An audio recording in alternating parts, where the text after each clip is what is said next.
Hello everyone, welcome to the SAM, that is Study Art, Motivation and Education, and in this video we are going to discuss about the abscess. ठीक है, now what is abscess? It is a localized collection of pus. Okay, it is a localized collection of pus. It can be of 3 types. Pyogenic abscess सबसे common है. ठीक है, पूछा भी जा सकता है आपसे वाइवा में.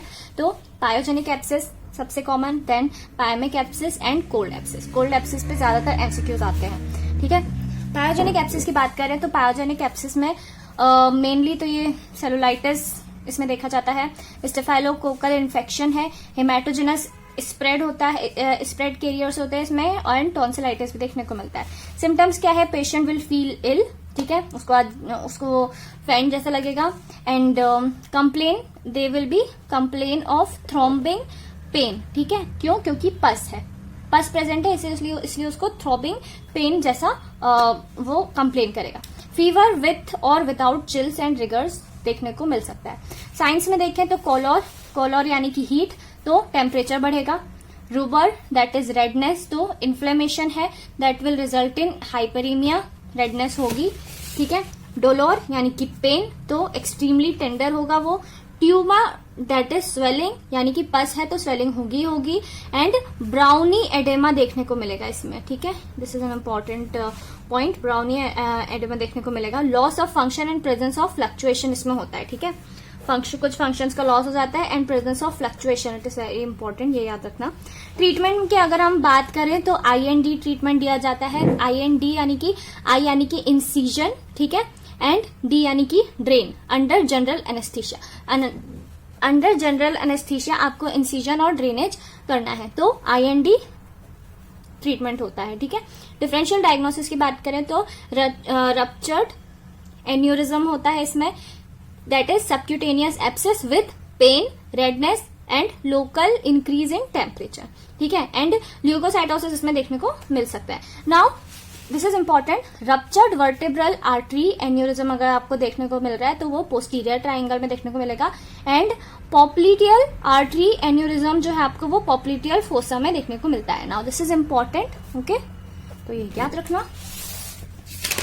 Coming to second differential diagnosis, that is soft tissue sarcoma. ठीक है, तो ये जो है मेनली थाइज में देखने को मिलता है. It can be confused for deep seated abscess. Deep seated abscess से भी हम इससे कंफ्यूज हो सकते हैं. डायग्नोसिस क्या होगा? पेशेंट को फीवर आएगा, चिल्स भी आएंगे, थ्रोबिंग पेन होगा.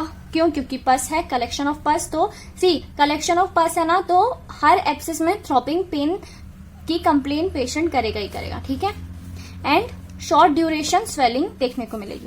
कमिंग टू पायमिक एब्सेस, तो पायमिक एब्सेस में क्या है? पस प्रोड्यूसिंग ऑर्गेनिज्म इन सर्कुलेशन. तो इसमें क्या हो रहा है? जो ऑर्गेनिज्म है जो पस प्रोड्यूस कर रहा है वो जो है वो सर्कुलेशन में ही देखने को मिल रहा है. ठीक है, तो ज्यादातर ये डायबिटिक पेशेंट्स में देखने को मिलता है. Patient receiving chemotherapy and radiotherapy, जो पेशेंट जिनको कीमोथेरेपी एंड रेडियोथेरेपी वो ले रहे हैं फ्रीक्वेंटली, ऐसे पेशेंट्स में ये देखने को मिल सकता है. क्यों? क्योंकि ये जो पस प्रोड्यूसिंग ऑर्गेनिज्म है ये आपके ब्लड सर्कुलेशन में ही देखने को मिल रहा है. कैरेक्टरिस्टिक, तो इसके ये मल्टीपल हो सकते हैं, डीप सिटेड हो सकते हैं. एंड टेंडरनेस जो है वो मिनिमल होगी. फीवर इसमें पेशेंट को नहीं आएगा. वेरी इंपॉर्टेंट, फीवर इसमें पेशेंट को नहीं आएगा. It is also non as non reactive abscess and इसका ट्रीटमेंट जो है मल्टीपल इंसिजन करने पड़ेंगे. ओके, कोल्ड एब्सिस पे आओ तो कोल्ड एब्सिस जो है वो क्रॉनिक ट्यूबरक्यूलोसिस है. It is nothing but a chronic tuberculosis.